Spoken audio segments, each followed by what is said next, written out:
Joe Gilmer writes, this bulb came out of my 2013 Cougar fifth wheel. I have 3 pendants hanging over the island, and the bulb got hot enough to melt the lead contact around the contacts inside the light fixture. And he goes on to describe that the bulb locks itself inside the fixture, and the only way to remove it is to use leather gloves to bend or break the melted lead bulb contact. And he's used the second bulb in the same fixture doing the same thing. Oh yeah, the trick is that's a standard bayonet style bulb. That's the little latch in the bottom.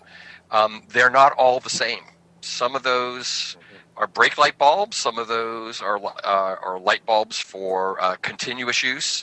So if you have a bulb in there that's really for brake lights, and if you notice how bright a brake light is on a vehicle, if you leave that on constantly, it will get hot enough to melt the fixture and possibly catch things on fire. So I believe that you've somehow down the line replaced the correct bulbs with an incorrect bulb. So just because it fits in there and it comes on does not mean it's right. You need to go back and confirm it's like a dome light bulb.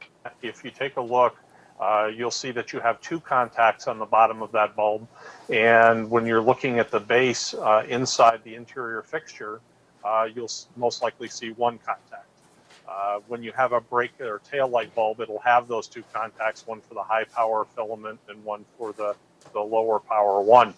Right. Somewhere on that fixture, if it's not visible to you, if you take the fixture down from the ceiling, should be a sticker or even etched in the base of it itself, will tell you what type of bulb to use in that fixture, and you should be using the correct one. You know, it's really, I can admit my ignorance when I started off that I did this exact same thing, because I remember my little plastic covering on the light had melted or burned away in the middle, and I'm sure that I was using the wrong light. But, you know, I think a lot of people wouldn't you recommend that you label, or Chris, label these bulbs? Because, I mean, we do carry spare bulbs in our RVs, and for the brake lights, for the tail lights, whatever. I mean, these look enough alike that most people might easily mistake them, right? I think that's a really good idea, that you should, put them in some way to separate them in a baggie or whatever, and note that would be for your pendant lights or whether it's a brake light bulb.